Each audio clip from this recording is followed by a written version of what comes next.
Hello and welcome to Raising Those Spirits. I'm Steve, And I'm Sam. and it's our Halloween episode, and it's happening despite technical difficulties.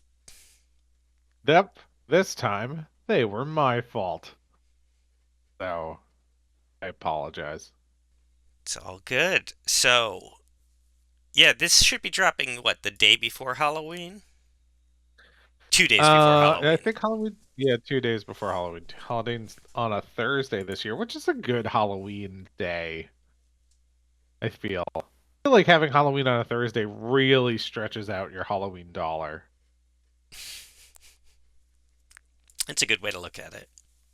Yeah, because it feels like it's like Halloween all week, and I feel like you can even like stretch it into Friday, or you get to have like Friday as like the Halloween's over. I'm gonna enjoy my candy. I'll watch one last spooky thing. Good day. I like Halloween on a Thursday. I think that works. All right, so you have the cryptid this week? No, I have the cryptid this week. You. I checked with you earlier today. You said it was your turn. I just never want to have the cryptid. 'Cause, you know, usually it's disappointing, but this time it wasn't. We're doing New Hampshire, Ooh, where we live near. where we live ish, near ish. I passed through New Hampshire last month. Oh, that's true. On your trip to Maine. Yeah. So this is the Awapi Owl Man. Cool. He lives deep in the forests of Awapi, New Hampshire. It's a creature that is kind of like their Bigfoot, but it's not like Bigfoot. Um, Because it's an owl. yes. So instead of fur, it's got an owl's head and owl feathers. Ooh, sounds like a real hoot. And some I accounts, heard you. you heard me die I inside a heard little. you. I did hear that. No, it was audible. I lost my place in the reading, and I was like, oh my god, what paragraph am I even in? I'm sorry. Uh, I'll shut up. Some accounts mention him having wings. Others describe arm-like appendages that are just covered in feathers, kind of like an owl bear. I get I Ah, get big owl bear energy off of this thing.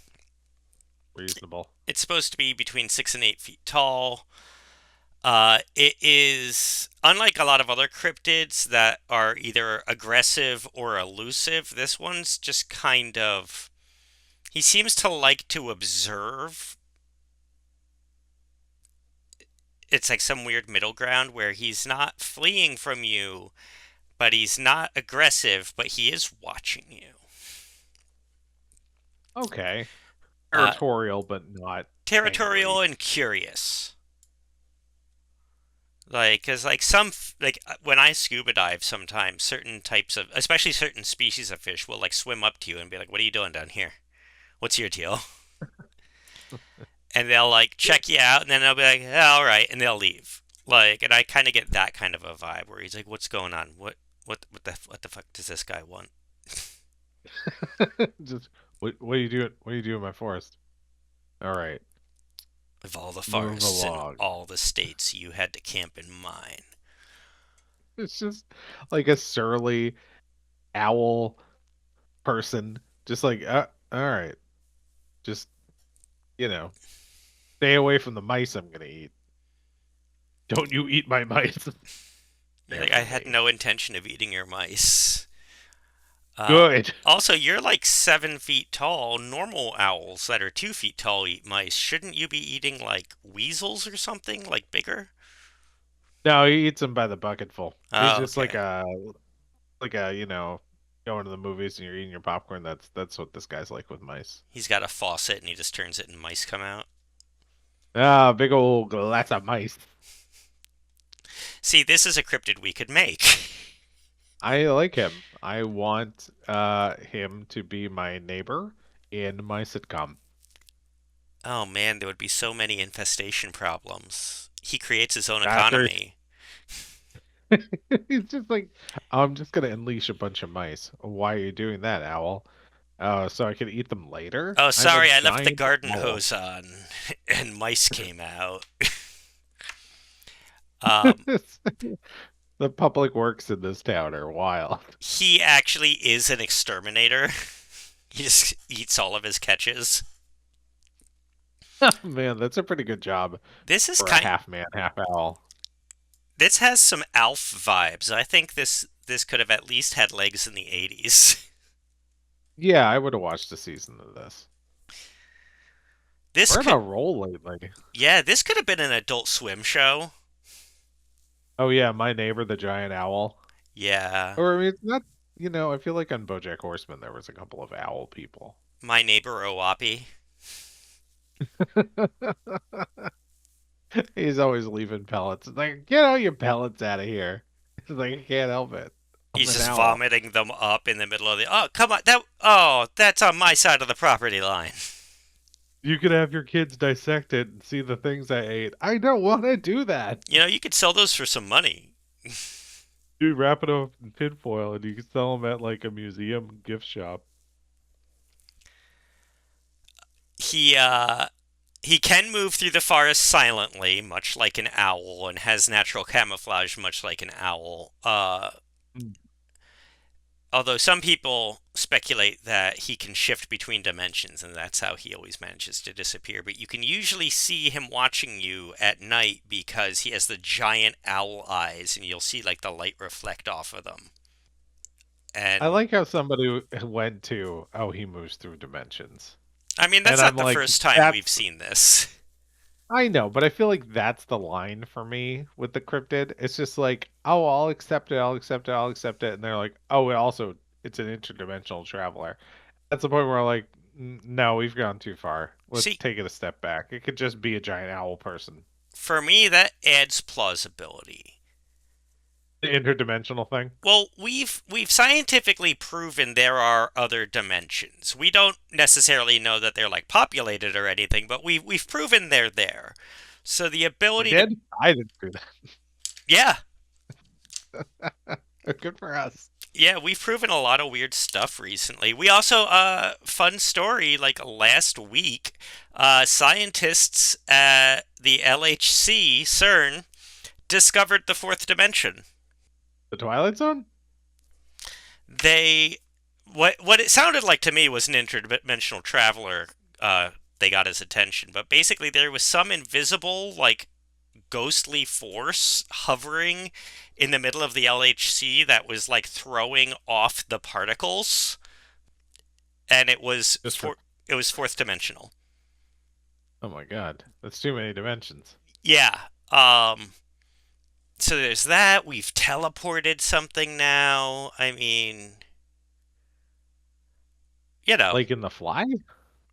no, it was like molecule. You know what I mean? Like atomic levels. Still, we're not, we Oh, haven't, okay. but we were able to move some tiny fragments of matter from one place to another. But Nice. yeah, we are like 100 years too early for really cool science. Way to go, humanity. We're always pulling out the cool stuff when you're not expecting it.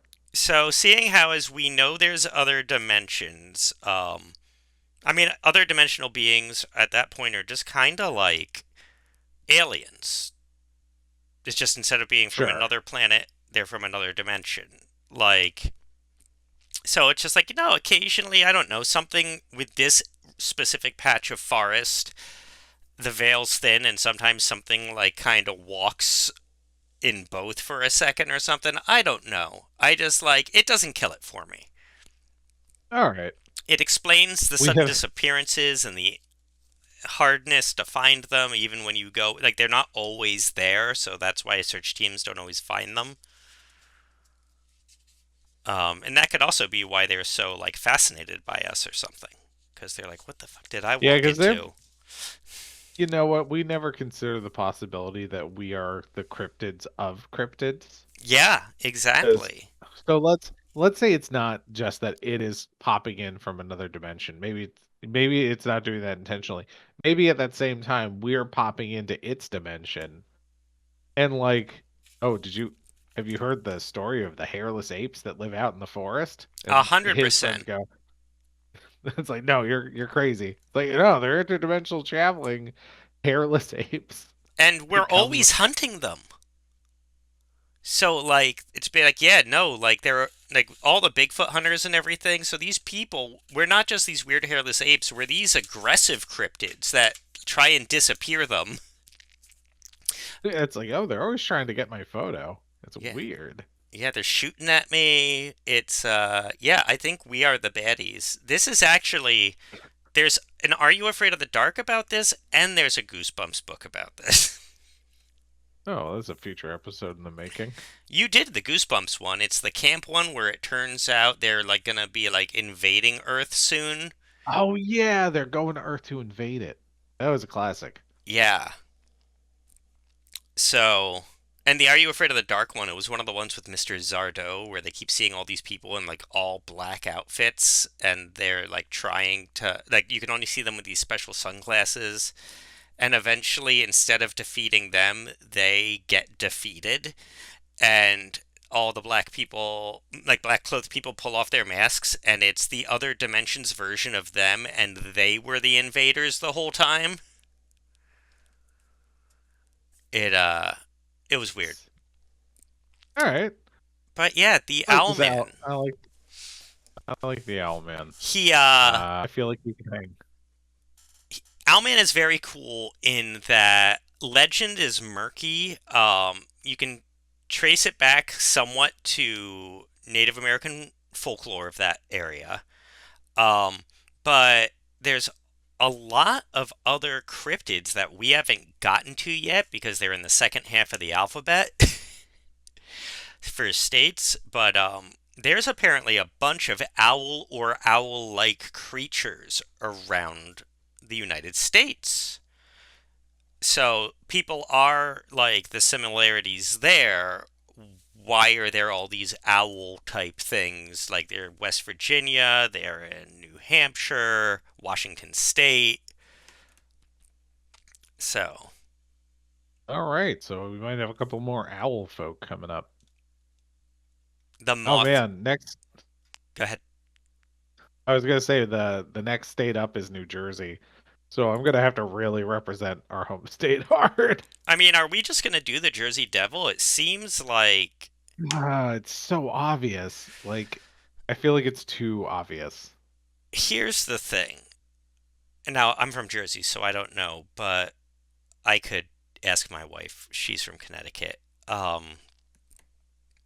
Everyone knows the Jersey Devil like by name, but I don't know if everyone actually knows like the lore behind it. Okay, You know what I mean? all Like right. everyone knows what a chupacabra is, or like knows the word chupacabra. I don't know if a lot of people actually know about the chupacabra. No. All right, all right. I'm not saying I'm absolutely gonna do the Jersey Devil, because I feel like he does. I mean, like, and despite that, he does get a lot of recognition. He So I had an feel like episode in the X Files. he had a video game on the PlayStation 1. He had a movie that a guy I interned on a movie for in college made. Was it good? No, it was like a C-rate horror film about the Jersey Devil. It was terrible, but I worked with the director. Oh, fun. I bet you that's a fun watch. I think it's called like 13th Son or something. Oh, yeah, there we go. There's the lore. Well, I guess we'll see next time what I end up going with. But I feel like a lot of pressure on this. I mean, you've already done Massachusetts. That's true. We have to make sure you get Rhode Island. Ooh. Well, I mean, we made sure you got um, Massachusetts. So, That's true. all right. What are you drinking tonight? I have a big old mug of cider. Then I put a shot of Fireball whiskey in, which I don't usually drink, um, because I felt like Fireball was just like around too much when I was in college, and I got kind of tired of it. Um, so I hadn't touched this stuff in years, but in a nice mug of cider, a little Fireball whiskey really is a smooth, lovely drink. How about yourself? So, drink this week is a drunk ghost. Ooh. In a cocktail shaker, you add Malibu rum, vanilla vodka, and coconut cream. Mix well, pour into a glass, and then you top it with lemon lime soda. Hmm. Gonna be perfectly honest, I didn't drink this one. It just sounded interesting. You know, I found a couple of ghost themed cocktails where I was like, well, I'm not putting that level of work in. That was the thing. I was just like, I don't have lemon lime salsa. Not salsa. That would also be bad. That would be a Sam substitution. That'd be a terrible cocktail, but a perfectly fine salsa. That's a slogan for. So put that on a shirt. Terrible cocktail.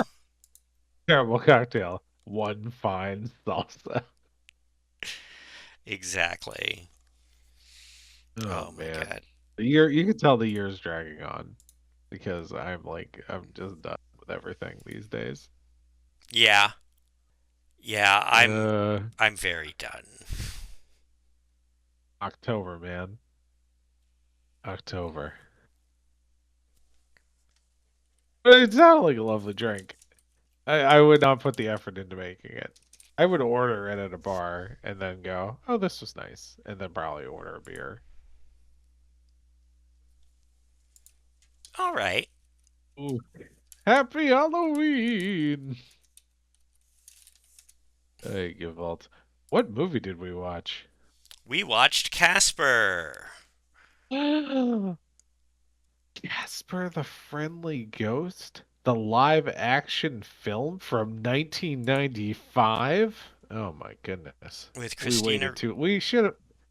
Go ahead. Christina Ricci. I can't believe it took us this long to do this movie. I mean, I'm glad we did. My son loved it. He was old enough to love it. So, you know. Fair. I will say my daughter also loved it. So we could get that out of the way right now. Would you recommend this movie to your kids? Absolutely. My daughter was Yes. enthralled. It's so good. I can't believe how well it held up. Yeah, no, it was much more cartoony than I remember it being, but it turns out the people who wrote it, um, had only ever done cartoons up to that point, which is why it's more cartoonish. It makes sense. I mean, it's Casper. I feel like getting cartoon writers was the correct call. I do not disagree. I just, it was not as good as I remember it. I remember the last 15, 20 minutes being much more of the movie. Like, them finding the secret laboratory and stuff doesn't happen until the third act. And I was just like, I remember that being a bigger part of the movie. Right?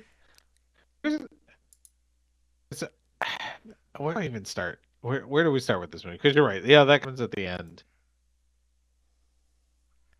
I think the thing that really blew me away because it's it's a kids movie from the 90s. This is the period of time where I feel like there wasn't really a lot of effort going into those sorts of things. I think things were just getting kind of pumped out to make money. The production design in this movie is incredible. I think that was my Yes. major takeaway from this viewing. The sets and the prop, like just the sets, the house that this movie takes place in. This might be one of my favorite on-screen haunted houses. I might like this more than the Addams Family Mansion. It's gorgeous. Yeah, well, I think the Adams Family house might have been a real house. This entire thing was a soundstage build. Yeah. No, it was built incredibly well. I was looking up the production designer, and they had worked on a lot of now I wish I could remember what it was. But I know they had worked on like Star Wars movies and other like big kind of like focus sort of work. And just the moment they walk into this haunted mansion, you can tell like this is something special. The people put time and effort and care into creating this set, and it was really beautiful. Yes, and it was very different from the Tim Burton vibe that was very popular at the time, which Right. I appreciated. They modeled the ballroom and everything off of this specific weird artist's work from like the early 1900s, I think. Mhm. Um, and yeah, no, like, and again, this is Christina Ricci, hot off of the Addams Family. They could have leaned further into that, and they didn't. They could have leaned into the Tim Burtonness, and they didn't. And they ended up with a really nice, unique look. So, Yeah, I think that's so true. They really could have leaned into the fact that like, oh, it's Wednesday Addams from the popular Addams Family movies. Let's try and do that as much as we can. And I think they were smart not to. Because I think if they had done that, we would only compare this to Adam's Family, and because it's Christina Ricci, and you don't. They stand so far apart while like kind of appealing to that same kid audience. yes. Um, but they're so distinct from each other. It was really good that they did not lean into that casting. It's also hilarious to me that this wasn't created in response to the Addams Family. This was created in response to the success of the Ninja Turtles movies. That's perplexing. Yeah, movies development began in 1990 following the success of Teenage Mutant Ninja Turtles. I don't Okay. I don't I get would it. love to be in that meeting. I would love to have been in that meeting to see where that connection was made. Is I can't, okay, it's like what do kids love these days? I don't know, Ninja Turtles. No, what's distinct and unique about Ninja Turtles? They live in a cool sewer. So what if we did a cool haunted mansion with Casper the Friendly Ghost, a character who was at that point probably pretty obscure. I do not see that connection, but good for them. They made good decisions. They're like, all right, they live in a sewer. What else is popular right now with sewers? Stephen King's It. Stephen King lives in Maine. What characters are from Maine? Casper? We're doing Casper. And it's just like, it's how did we get here? Okay, so I mean, like, and yeah, when they have the big laboratory reveal, there's a kind of a sewer-ish element to that. I don't That know. is the end of comparisons I can make. I feel like that was the only time they really leaned into the Adams Family, like when he pulls the chain and they go down the slide to the vault. Yeah, that was Adam's family-ish. Not too much, Not too much, but but it's similar. yeah, I'd say it was more like that than the Ninja Turtles. Yeah. Huh. That's Y- okay. I mean, I don't get where they were coming from, but sure. I Good think work, team. my favorite part of this movie, trivia wise, is that nobody who worked on it liked it. That's insanity. Christina Ricci hated it, and she refused to come back for a sequel. And she even is like, I feel really bad because I feel like I didn't give like even like close to 100%. And I was like, I thought she was really good in it. Yeah, I thought she was But great. Eric Idle was in it, and I think he was great, and he hates it. Um, Bill, This was not Eric Idle's best work. no, it wasn't. I He won't say that. doesn't It is even not. remember making it. That's how much he disliked it. Wow. Yeah. Okay. No, I mean, like, I could tell that he was kind of phoning it in. I felt like he didn't really feel like being there. But at the same time, the character was kind of a jerk, so it still worked for me. But no, I didn't feel that way at all about Christina Ricci's performance. I thought she did great. And you get a yeah. I was several times while watching it. I turned to Petra and I was just like, she was so good even at like 15. It's wild to think of what a good actress she was so young. Yeah, It's between this and Addams Family because she really, I mean, there was a reason she was the standout child actor at the time. She really was something special. and making a cameo in this movie, just in the opening, is the actor who played Squints in The Sandlot. Which actor is that? He I was one haven't of the seen Sandlot kids. until now. Oh, Squints is the kid that kisses Wendy Peppercorn or whatever her name is, the lifeguard at the Oh, pool. okay. The lifeguard scene. Okay. Was Uh, he one of the kids that snuck into the house in the beginning of this movie? yes, he was one of the two kids who snuck into the house at the beginning. Because I was like, who is that? Why do I recognize this kid? And I was like, oh my god, it's Squints from Sandlot. So, There's a couple of good cameos in this movie. One of the ones I remember, they have the sequence where they our villain characters, Kathy Moriarty and Eric Idle, are trying to get the house basically exercised, and one of the ones who shows up is Father Guido Sarducci, who was a recurring SNL character, I think from the 70s. hmm. And I don't know why I understood that reference. I remember seeing this in the theaters and getting that reference. And I'm like, why was I culturally aware of Father Guido Sarducci? It was a pretty deep cut, even at the time. Yeah, like the Ghostbusters cut was very obvious. This one, though, was. Yeah, that one made perfect sense. Yeah, Dan Aykroyd showing up for a second. It's like, oh, okay, that kind of sets that, like, oh, these ghosts are so scary, even the Ghostbusters are scared of them. It's like, why is Father Guido Sarducci here? It's just like, okay, so this is a joke for the parents in the audience that for some reason 10-year-old Sam understood. Yeah. Yeah, I did not know when I was a kid watching. I was like, I just thought it was like an escalation thing where he was just a nobody priest and then they went up to the Ghostbusters and then like yeah, it was good. It is not something I'm going to be regularly watching, but Bill Pullman I think did a great job as the father despite being like the 15th choice for the role. Oh, is that true? Who do they want for it? Oh my god, anyone but Bill Pullman. Ridiculous. Bill Pullman was fine here. He did great. Yeah, he oh my god. I know Jim Carrey, Robin Williams, um hold on, John Ritter, Tom Hanks, Dennis Quaid, John Travolta, Hugh Grant, Kurt Russells, Tim Allen, to I name a think few. I think all most of those would have been good choices. I'm certainly glad it didn't end up being Robin Williams or Jim Carrey because I feel like it would have been, I don't want to say distracting, or they would have done too much of their own stuff with it that I think would have Yes. taken away from Christina Ricci.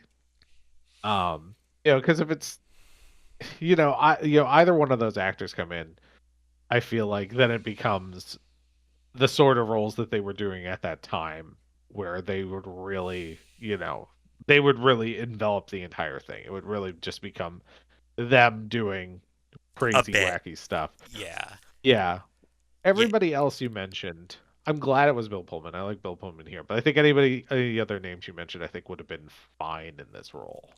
I don't Yeah. think they would have taken away from it. Bruce Willis and John Lovitz were also up for it. I think they would have done great things with it.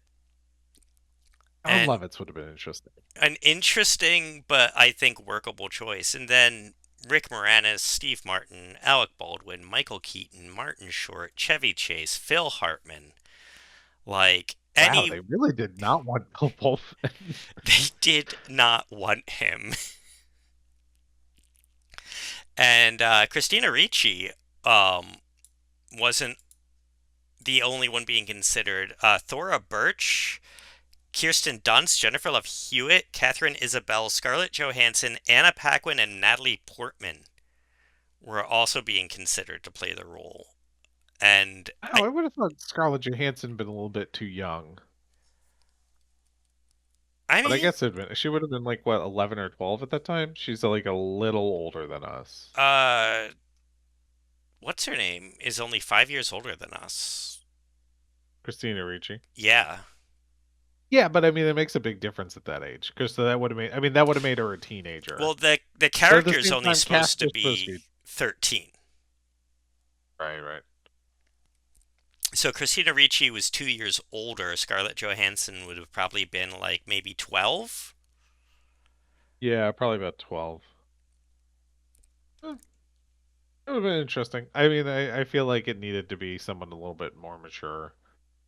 I think the casting Um, turned out perfect with Bill Pullman and her. I think they both did spectacular. Bill Pullman, just by virtue of being Bill Pullman, ended up bringing so much to the role. Like, there's a scene where he trips down the stairs after like bringing up all of this stuff to his daughter's room when they're moving in, and that wasn't in the script. That was just Bill Pullman, and then mm. like doing his like I'm okay recovery, and then like walking off. That was just something that But really happened.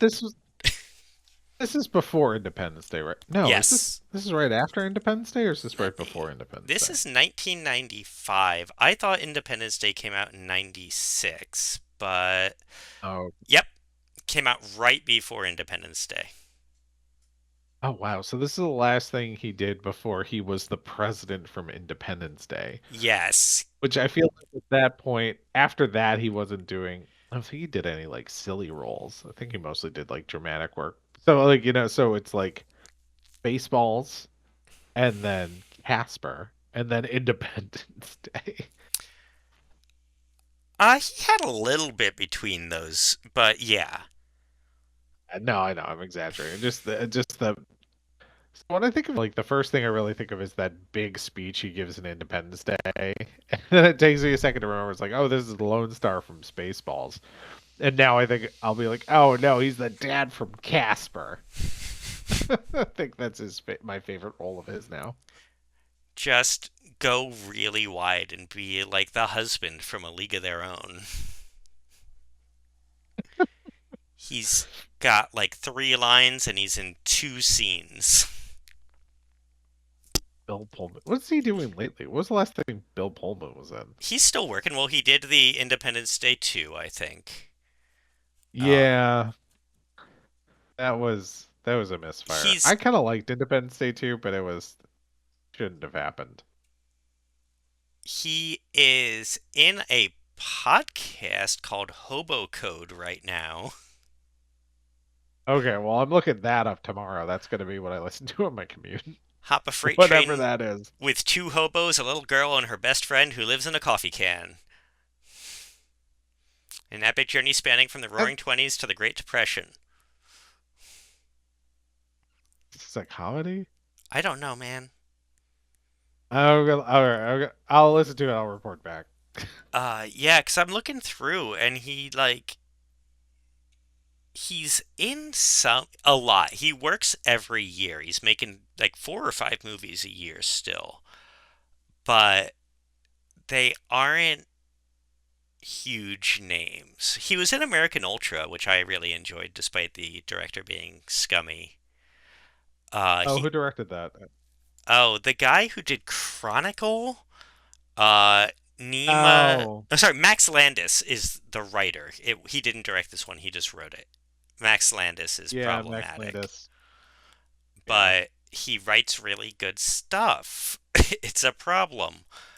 Uh, and now I'm looking at his IMDb and I'm finding out like nine other things I like. He wrote. Oh, that's disappointing. Yeah. Ugh. But um, yeah, Bill Pullman was in that. He's in the Equalizer series with Denzel Washington, apparently. Oh yeah, people like those. I haven't seen any of those. Neither have People I. liked He him though. he was in LBJ, so like he's still working. He's just not getting big roles anymore. Yeah, I guess the last big thing he was in again then was Independence Day 2. Yes, Unless you want to say that's Equalizer 2, but I don't know how big of a part he had in the Equalizer movies. yeah. I think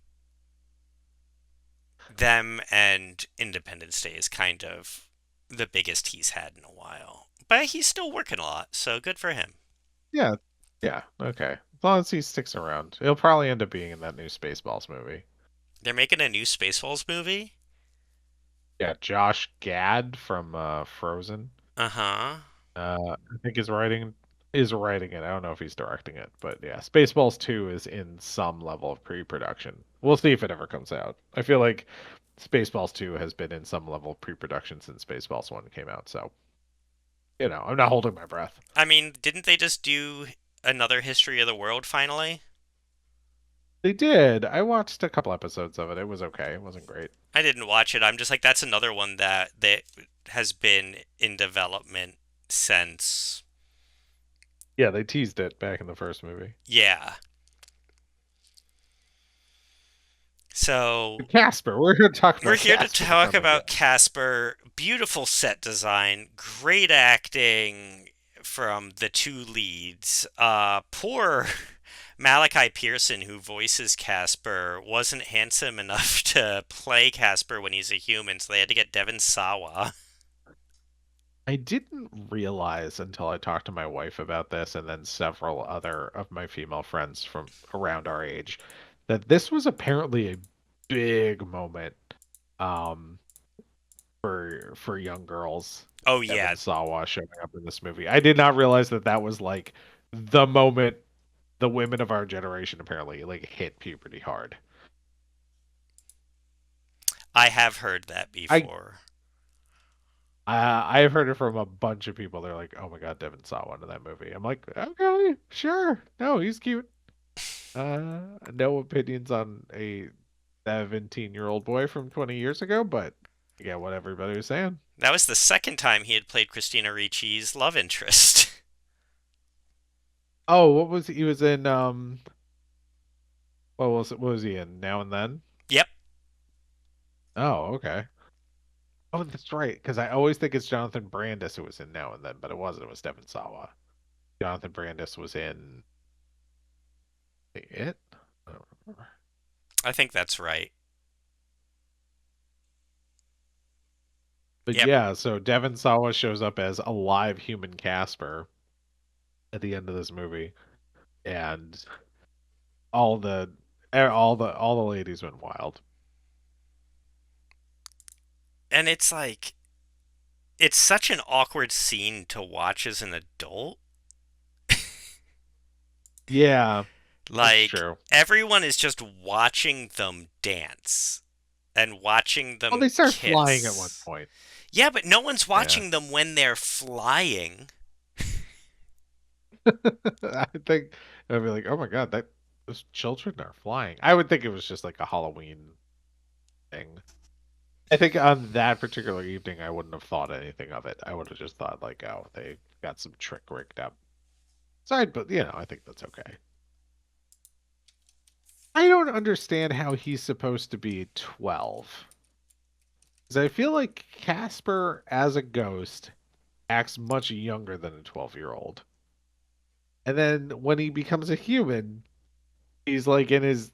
I think Devon Sawa was like 17 when they shot this. He looked a little young, but he also, again, didn't look like a 12-year-old. I also never felt like there was any real romantic tension between Ghost Casper and Christina Ricci. He had it bad for her, but under no point was she ever like, yeah, I reciprocate this. She didn't even know it was Right. Casper when she started dancing with him. Some random boy came and took her hand, and she was just like, I'll go with this. And then he starts talking, and she's like, Casper? Right. So, like, the fact that she was dancing with Casper just happened to be something that happened in her night. And then he goes back to being a ghost. Like, are they still going to be seeing each other? Yeah, I that's the don't know. thing. I Like guess the movie just ends right there. Like it doesn't have a I have a Beetlejuice where you jump like a month down the road or anything. I have a lot of questions. There's I have a lot of questions about different aspects of this movie. This is where I'm going to start pulling apart the threads of a 30-year-old movie for children.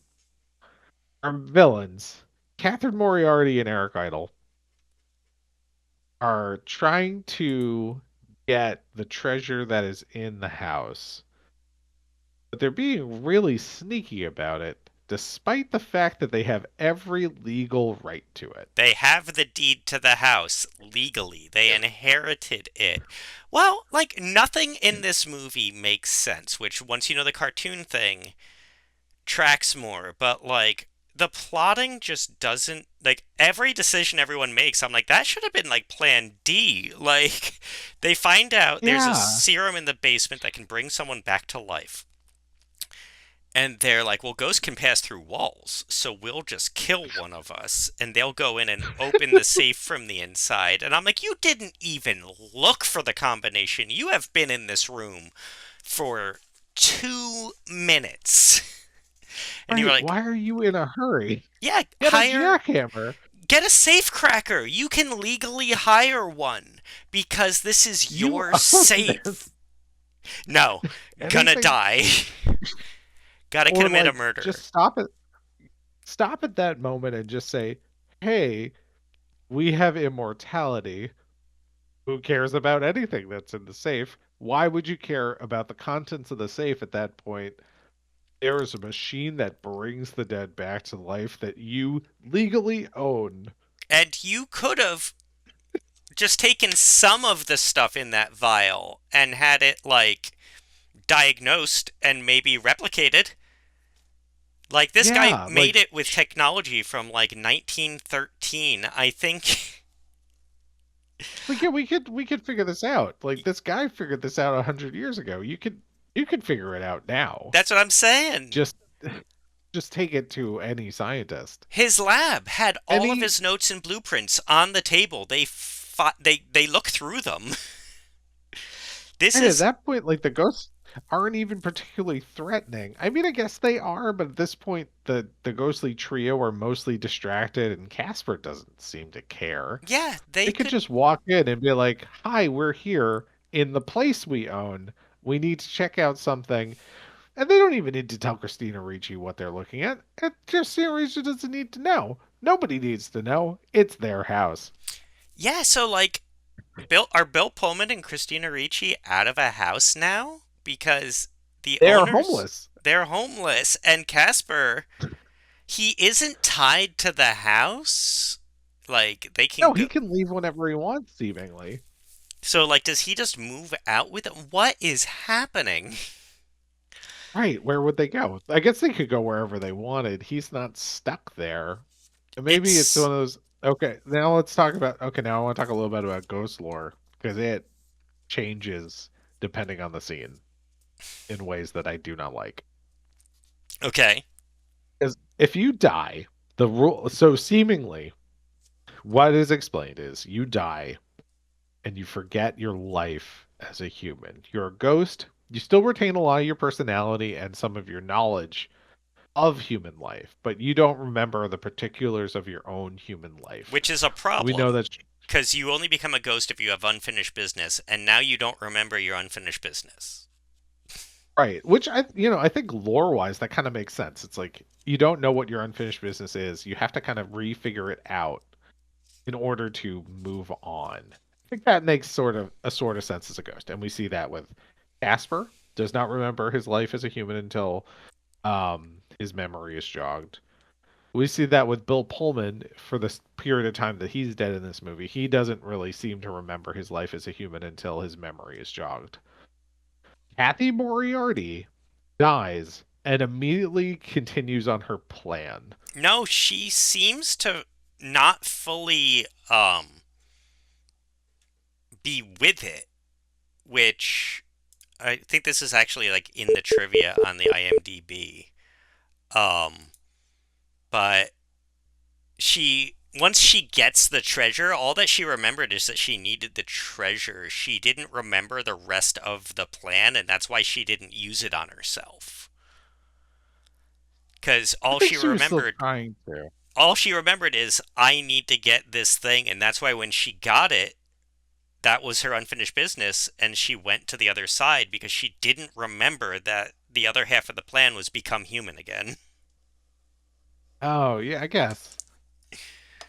Is Eric Idle dead at the end of this movie? He gets like Yes, they're tossed through both a dead. window. Yeah, because that's there's They a are there both. that house is on the edge of a cliff. Also, she threw him 2 stories in the air through a window at a high velocity. I'm pretty sure he's very dead. But again, since they end the movie at the end of the party, they don't do 2 weeks later or 2 months later. We'll never get answers to any of these questions. No, because they never did that sequel. I mean, if the police in this town, okay, so the police in this town are going to find Bill Pullman's original body. I did talk to my wife about that. I was like, what are they going to do with his remains? There's got to be Right. remains. Yeah, because he like he is He's like dead. he's dead. His body's dead. So they would find that body probably soon because that bar was open where he died. There were Then they other would go to the people house. drinking in that bar. There were other customers, which also adds some questions about this town because the uncles drink there with the patrons. Yeah, so our ghosts are seemingly just like a known quantity. Yeah, And oh no, because people don't really take Bill Pullman seriously when he's talking about like trying to find his dead wife. maybe in this town, it's like just part of life. Sure. So for this town, it's an open secret. Yeah. It's like, oh, ghosts are real. Ghosts are around. Ghosts can also talk to any other dead people because they know Bill Pullman's dead wife. Yeah, yeah, You know, they can go to heaven, they just choose not to. which I get. I think if I was in their situation, I'd probably like stick around and just goof off.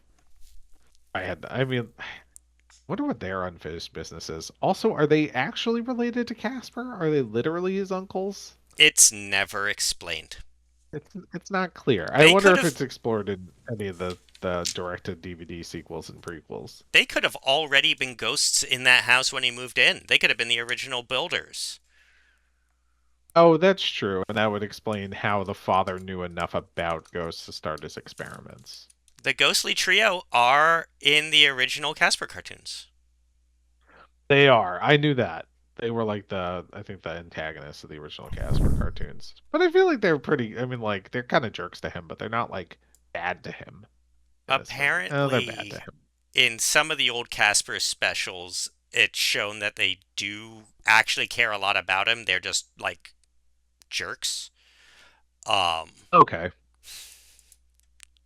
So it's like if you have uncles who are just, like, always messing with you because they want to make sure that you're tough and ready for the world. That's kind yeah, of more but what if their vibe is than actual antagonists. yeah, they had a hard life and they think this kid's too soft and they got to harden him up. But if anyone tries to soften him up, they will kill them. Yeah. Yeah, no, I think they have I think they have a kind of a realistic relationship in that way. So, yeah, I've always wondered that, but this is not a movie that cares about lore. They're like, don't ask questions. We're moving on to the next room. Yeah, really don't worry about it. Or just like, yeah, I didn't realize until watching it this time. It's like there is no reason that the villains of this movie need to be scheming so much. It was just They the don't thing need for to be in a villains to hurry. do in kids' movies at the time. I wonder why not write it in a way that like they don't have legal rights to these things or like they're I feel like it would have been they were maybe like one draft away from making a version of this where they legitimately needed to do all this sneaking around. Well, Whereas in this version they absolutely did not. they did a lot of rewrites for this. The director who was supposed to direct this walked off like a week before they started filming and they had to replace him because Oof. that was Alex Proyas was originally supposed to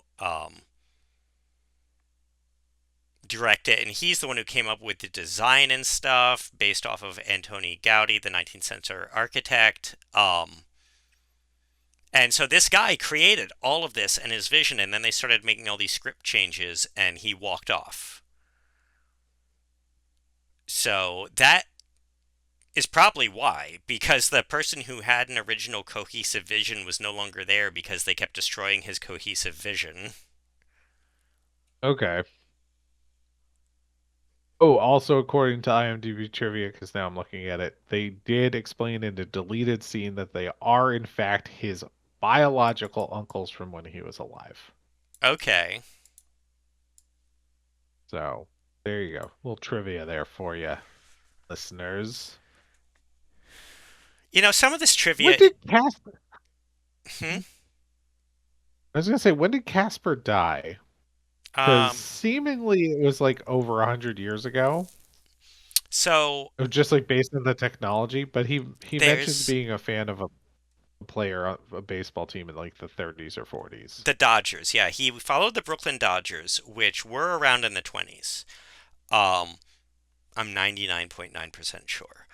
There is electricity in the house, which implies Okay. that it's at least 1900, but a lot of homes didn't get it until the 1920s. We've talked about this before. We've done this before for another movie. I have all of this still filed away.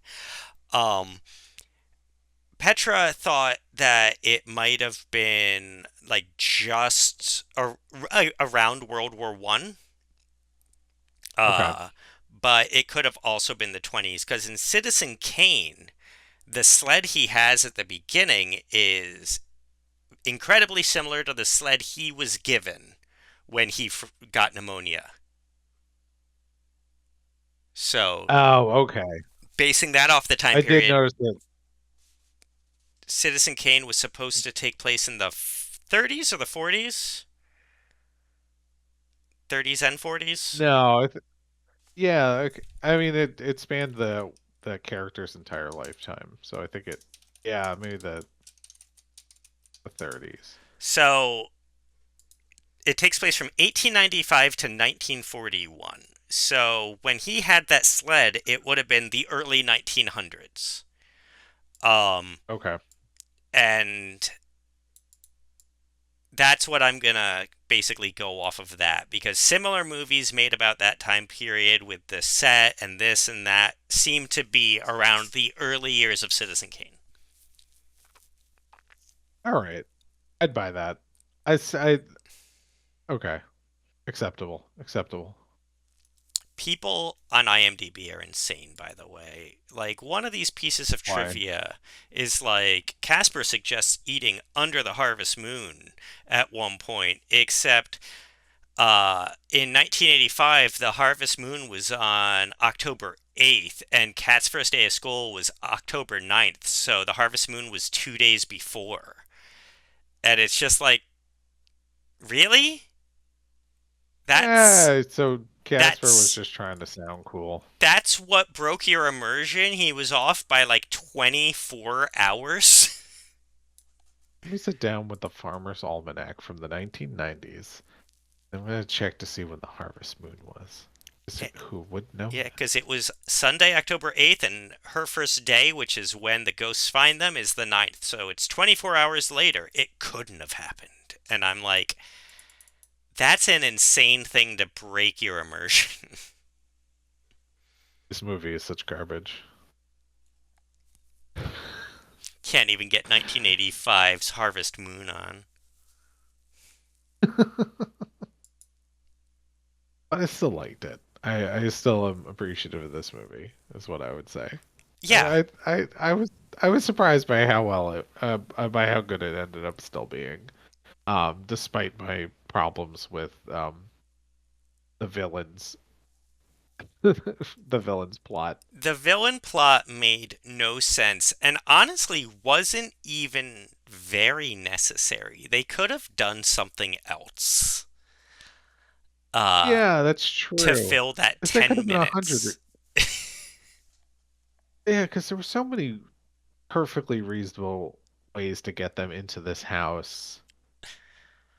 Or maybe they sell it to Bill Pullman and then realize there's a treasure, so they need to get back into the house to get it, Or maybe they or something. just like waltz in like they own the place because they do and be like, "Oh, we need you to leave this room. We need to investigate this room." And like Casper's not getting brought back because they know what they have and they kick this child out. And then Bill Pullman's ghost comes back and they have to like save him, and that's the drama, not Kathy Moriarty trying to kill Eric Idle. Right.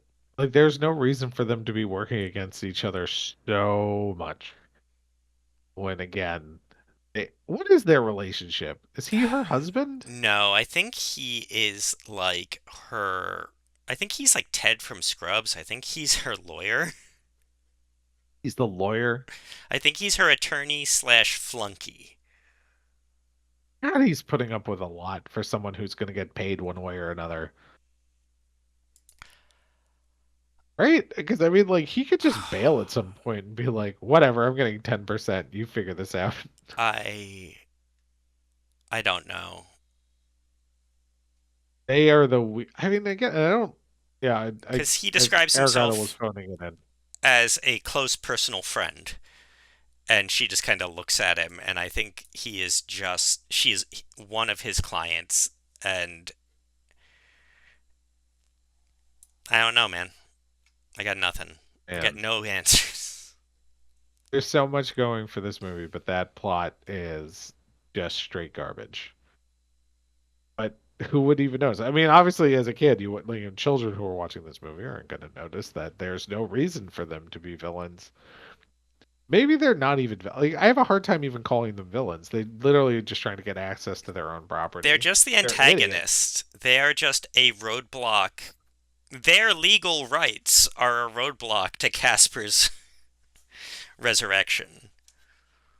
But I feel like they don't even I mean, until they find out that there's a resurrection machine in the house, they have no reason like they have no conflict with these characters. She even brings Bill Pullman flowers at one point early on in the movie. She like hands him a bunch of flowers. So these are Yeah. for you. She was clearly having a bad day, but I was like, no, that's kind of a nice thing from your boss on your first day of work. Yeah. To like, oh, you're gonna stay in this house. Here's some nice housewarming flowers. I was like, oh, that's kind of sweet. It kind of humanized her in a way.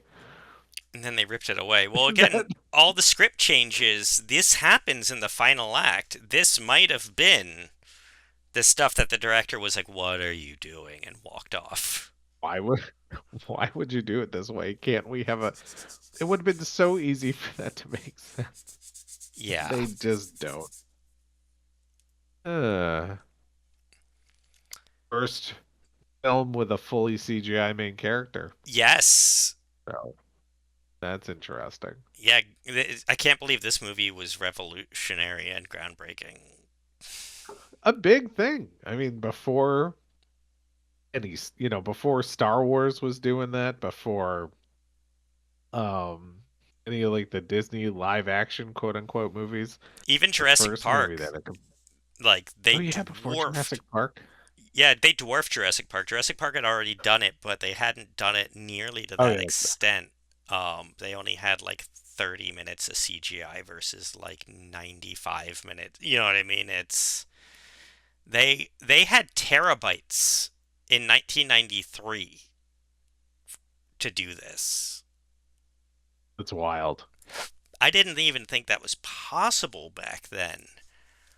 But They look pretty good. I mean, they look like old PlayStation graphics at this point, but I mean, they're not so bad. They're not like it's not like distractingly bad CGI for this era. it was 28 terabytes to do all of the ghosts in this. It was actually supposed to be a whole musical scene with the uncles actually like opening up to Bill Pullman in therapy, but they got rid of it because it would have cost like another several $1 million just to animate it. Oh, well, I think they made the right choice. But just like that's a lot of memory now. That's just an unfathomable amount for 1995 of computer storage. Yeah, I'm surprised there was that much available on the planet in that's 1995. that's what I'm thinking. I am confused as to how they stored it. They must have had so many hard drives. Like Right. I mean, like, each scene for and each character must have had their own hard drive. right, because I mean, like, that would be enough server space to, like, to accommodate a company today. Like, a full company would conceivably have that much server space today. Whereas that had to have been like a building's worth of servers in 1995. Yeah, they were still using 3.5 floppies at that time. That was when like a gigabyte's worth of storage was more than you were ever going to need in your lifetime. Yeah, I I don't I'm like this can't be a real piece of trivia, right? Like this has No, to it be sounds like it wrong. has to be wrong. But I don't know, they went hard. Even his pupils reacted to changes in the light. Wow, they should. I mean, like, They went way you too know, hard for this. but I mean, at the end of the day, it holds up. This movie is still getting played on TV for the Halloween season. Yeah, Yeah, it's still around. They did a I pretty good job. They did. I have found multiple sources that say this fact, although they could just be copy pasting it. That's true. One person could have gotten it wrong, and then it would have just proliferated. It's the internet. Yeah. Okay, I feel like we've done this one to death. Oh, good fun. Nice. But yeah, I mean, check it out. Holds up. Christina Ricci's great. Bill Pullman's great. Very Uh, 90s. our kids both loved it, so you can watch it with the family, and it's going to be a good watch. Yeah, they dropped the bitch word twice, but in one of them Also, there's a lot of smoking. there is that was one of the things that Petra said like right off. She was like just the amount of casual smoking in a children's film is so jarring to see now. Sure. I was just like, wow, there's a lot of people smoking in this movie. Like, seemingly excessive, even for the 90s. I was like, even for a 90s movie, it feels like there's a lot of smoking. That was just Kathy Moriarty being like, "This is what my life's come to. I was in Raging Bull. Thought I was gonna be somebody." No, I'm on the set of Casper. Give me a smoke. All right. Well, I'm going to tell everybody where they can find us on the internet, Where which is is that, at Sam? RT.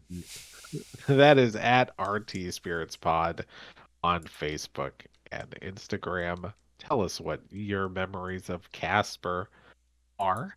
And you can also tell us other things you think we should cover in future episodes. We'd love to hear from you. As always, thanks for listening and happy Halloween. Happy Halloween! Night.